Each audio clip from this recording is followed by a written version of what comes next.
There is a side of your personality you don't want anyone to see. Most people have a story about who they are. I'm a good person. I'm patient. I don't get jealous. I would never hurt someone. But Jung believed something important was happening underneath this conscious identity. As you grow up, you learn which parts of yourself are acceptable. And which parts aren't. Maybe anger was punished. So you learn to hide it. Maybe being needy was called weak. So you stopped asking for help. Maybe jealousy made you feel ashamed. So you convinced yourself you never feel it. Over time, these rejected parts don't simply disappear. They move outside your conscious identity. And this is where the shadow begins. The strange part? You can become so good at hiding these traits that you eventually hide them from yourself. You don't think you're suppressing anything. You genuinely believe. That's just not who I am. Until something triggers you. And suddenly, you act in a way that surprises even you. Here's where Jung's idea gets misunderstood. Your shadow isn't simply the evil version of you. It contains anything you've pushed outside your conscious identity. That can include anger. But it can also include confidence, ambition, sexuality, creativity, the ability to say no, even the desire to be seen. Imagine someone who was taught to always be humble.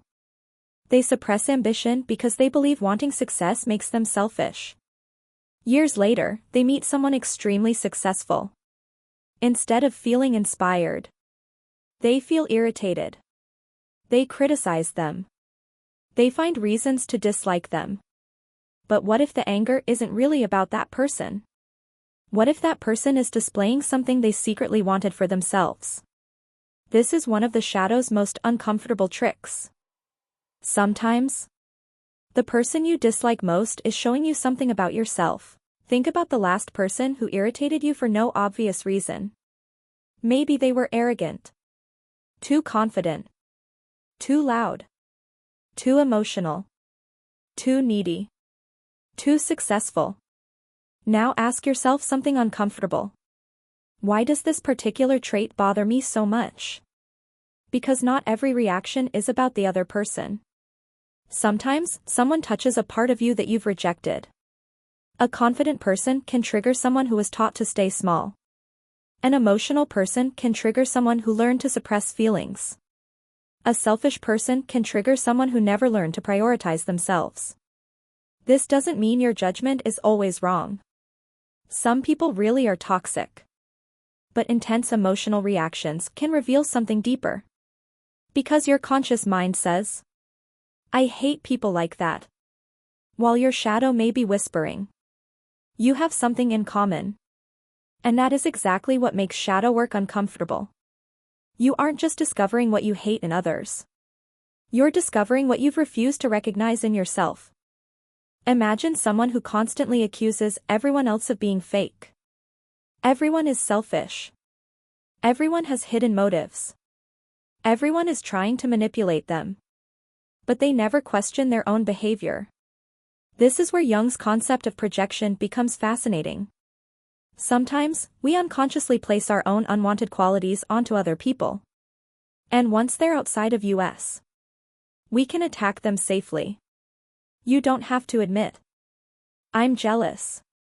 Instead, they're jealous of me. You don't have to admit, I want attention. Instead, they're desperate for attention. You don't have to admit, I want control. Instead, they're controlling. Projection gives your mind an escape. You get to experience the emotion without admitting that it belongs to you. And there's a terrifying question hidden inside this. What if some of the things you complain about constantly are qualities you've never accepted in yourself? You can control your personality when life is calm. But pressure changes things.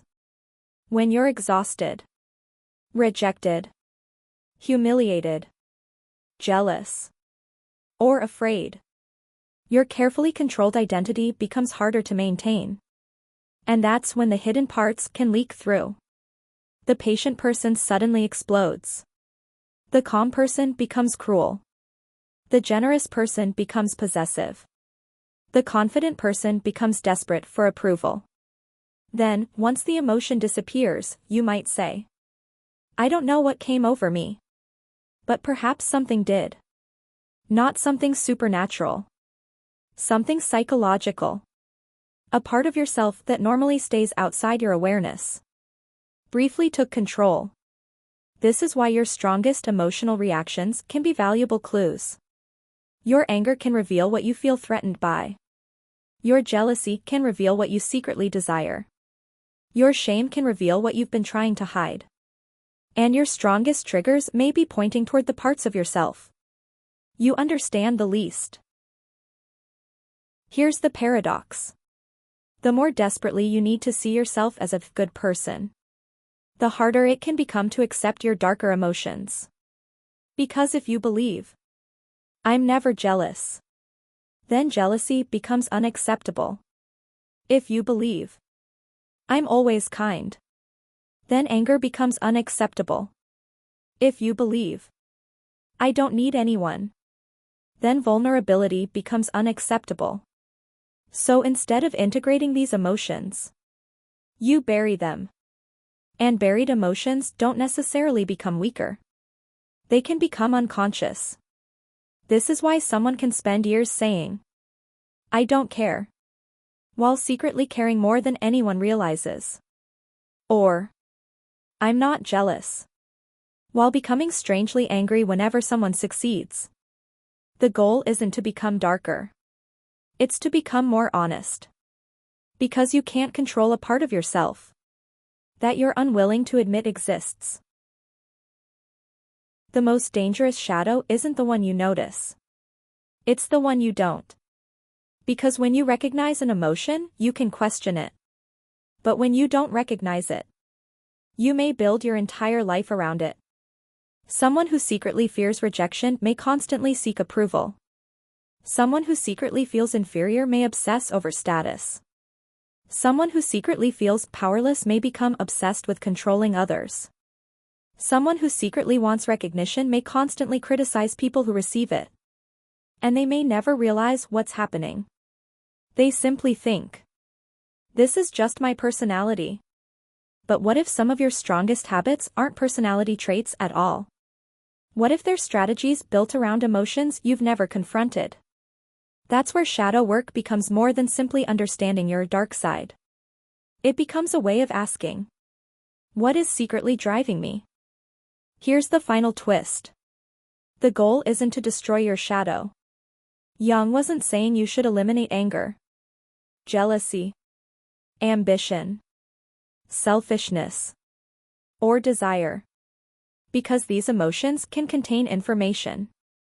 Anger can tell you something matters. Jealousy can reveal what you want. Envy can expose an unfulfilled ambition. Fear can reveal what you value. Even selfishness can remind you that your needs exist. The problem isn't having these emotions. The problem begins when they operate outside your awareness. So instead of asking, how do I get rid of my dark side? Ask something more useful. What is my dark side trying to tell me? Because the moment you can look at your jealousy without pretending it isn't there. Look at your anger without becoming it.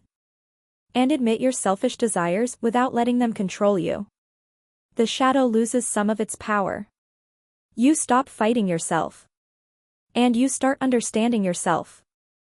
Tonight, think about the people who trigger you the most. The person you secretly envy.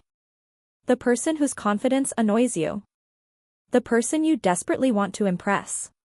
The person you can't stand being ignored by. Then ask yourself one question. What are they showing me about myself? Don't answer immediately. Sit with it. Because your first answer will probably be defensive. Your second answer might be uncomfortable. But somewhere underneath, there may be a part of yourself you've been avoiding. And perhaps that's what Jung was really pointing toward. Your shadow isn't the monster hiding inside you. It's the part of you you haven't learned to look at yet. And sometimes, the darkest thing you can discover about yourself isn't that you're worse than you thought. It's that you're far more complicated